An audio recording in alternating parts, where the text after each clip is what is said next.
Hey, hit the bell icon after subscribing to get notifications. New content uploads every Wednesday. Enjoy the video. Yo, what is up people? Venom ECG here, and in today's video we're going to take a look at the underground bunker from the gun running DLC. So if you bought one and you're kind of confused as to what's going wrong, or you can't keep up with all the pop-up text messages telling you what to do, or even if you haven't bought one yet and you want to see how it works first, then hopefully this video can help you out. So we're going to start from the beginning, and the cheapest bunker you can buy is going to cost you $1.1 million, and that's at the top of the map over in Polito Forest. And the most expensive one is going to cost you, I think it's 2.3, and that is just outside the city. I think it's by the observatory. And yes, you can customize it just like all the other CEO businesses. You can change the colors. Of course, it's going to cost you an additional fee.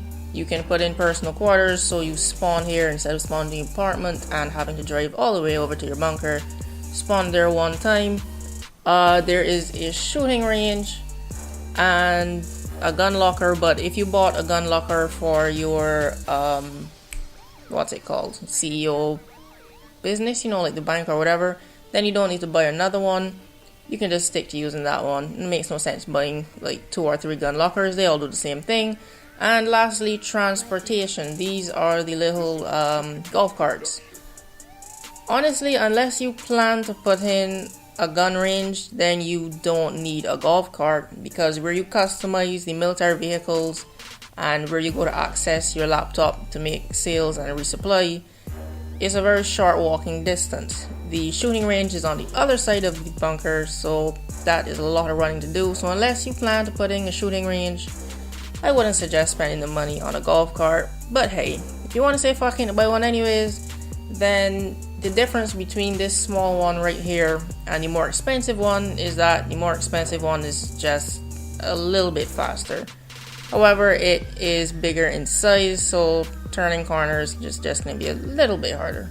So after you bought your bunker and you gotten inside, we're going to go to the laptop.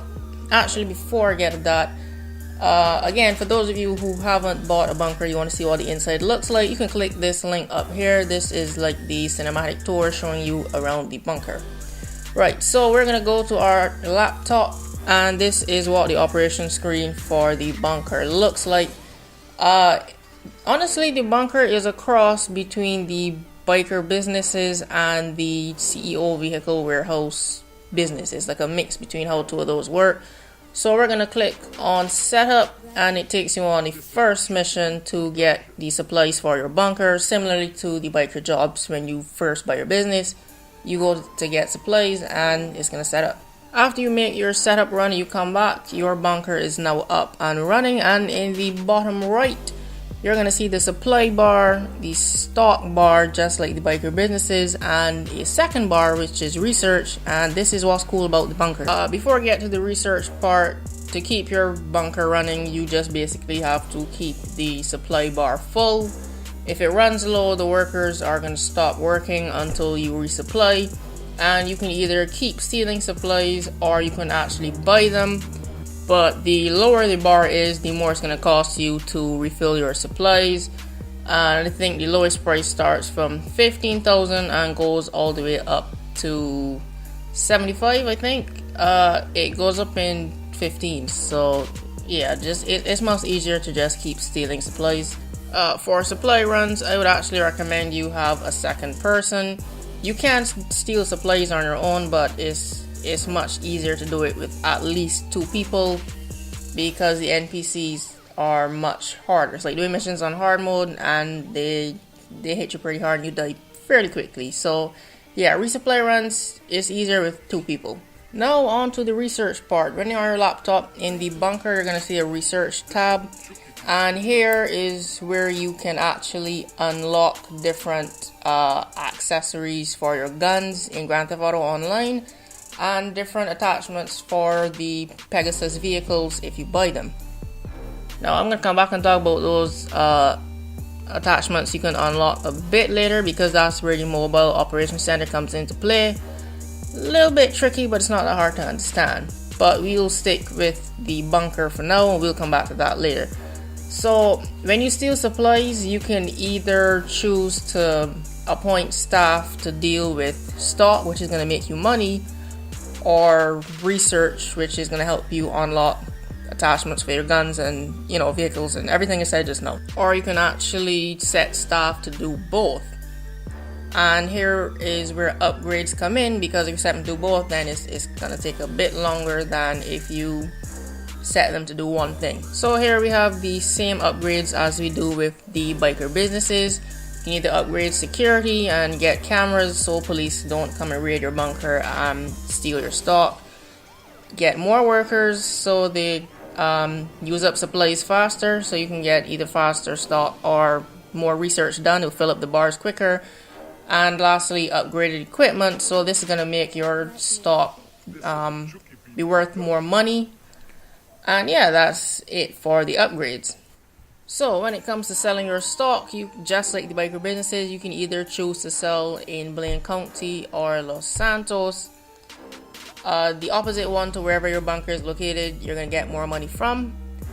And your bunker can make you between $700 and just short of $1.1 million.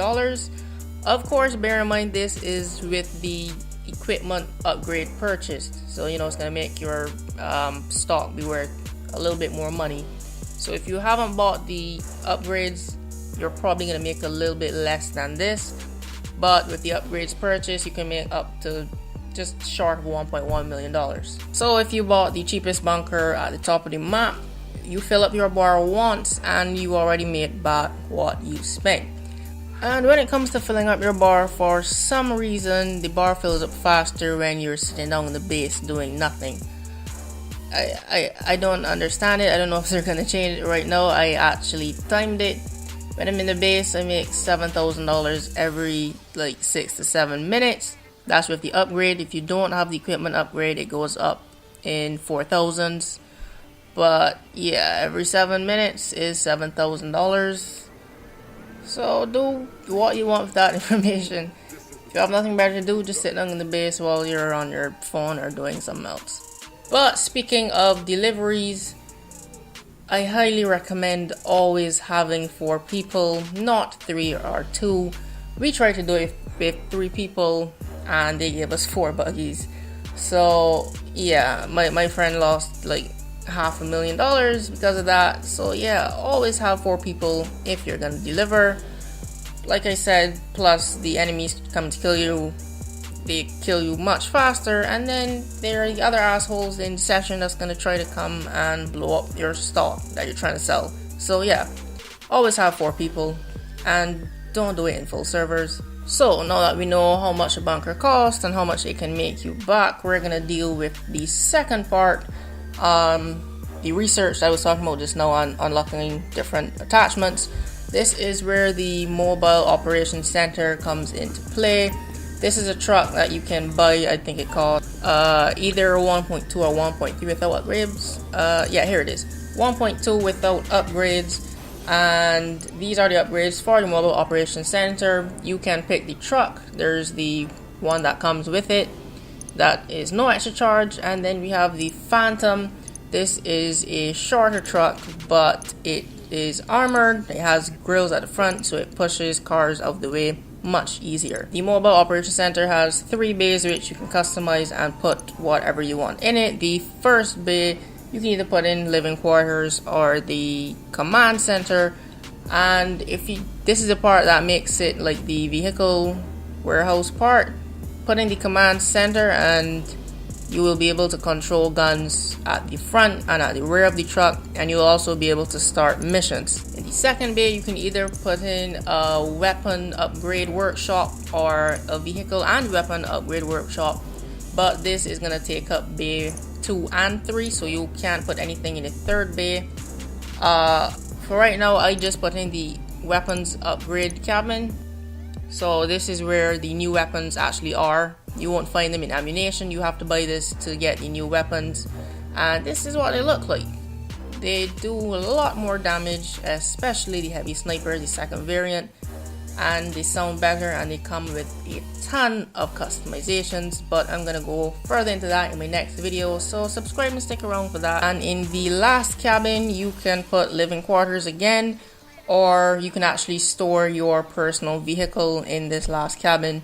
So if you're driving this big truck around in Los Santos and you're tired of it, you could just park it at the side of the road, go into the last cabin and get your car and drive around on the streets. Pretty cool, yeah. But back to the second cabin, the vehicle warehouse, the vehicle upgrade workshop. Yes, this is where everything gets all interconnected with the bunker and the research tab. By the way, you do not have to buy this with your bunker. You can have a bunker without the mobile operations center, but you cannot get the mobile operations center without a bunker. And we're approaching the 10-minute mark, so I'm going to try to wrap this video up. This is where everything gets all interconnected, like I said. Just like the vehicle warehouse, the more cars you steal, you can unlock missions back in your CEO office. For the bunker, the more resupplies you do, the more missions you unlock. However, the resupplies don't stack up, so you have to beat the mission first and then finish the resupplies to unlock the next mission. You just can't keep doing resupplies and unlocking all the missions. When you complete a mission, the vehicle that was used in that mission will now be at a discounted price on the Warstock website. Now when you use these vehicles in the missions, they're gonna have all the upgrades unlocked. However, when you buy them in free mode, that's not the case. This is where the research bar comes in. You do research to unlock the upgrades for the vehicles and also your weapons. Again, you need to have the weapon upgrade workshop purchased in the mobile operation center. The research unlocks at random. Everything is not in order, so sometimes you'll just be unlocking gun camos one after the other, and then sometimes you'll just be unlocking a lot of attachments. It works at random. So if you've unlocked let's say the rocket pods for the APC, in order to upgrade it and put it on, you're gonna have to have the vehicle upgrade workshop bought for the mobile operation center.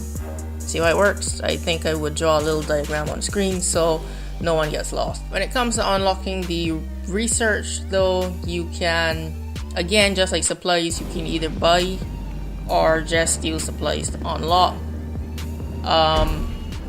The emptier the bar is, the more money you're gonna have to pay. It's gonna cost you 225,000, but as the bar fills up, you're gonna have to pay less and less. And yeah, we are at the end of the video. That is the guide and walkthrough for the bunker for the gun running DLC. I'll put timestamps in the description so you can skip any specific part you want. I hope you found this video helpful, and if you did, you can leave a like or comment down below. What are your thoughts on the gun running DLC? I'm liking it so far. But yeah guys, that's it for this video. Thanks for watching, and I will see you in the next video.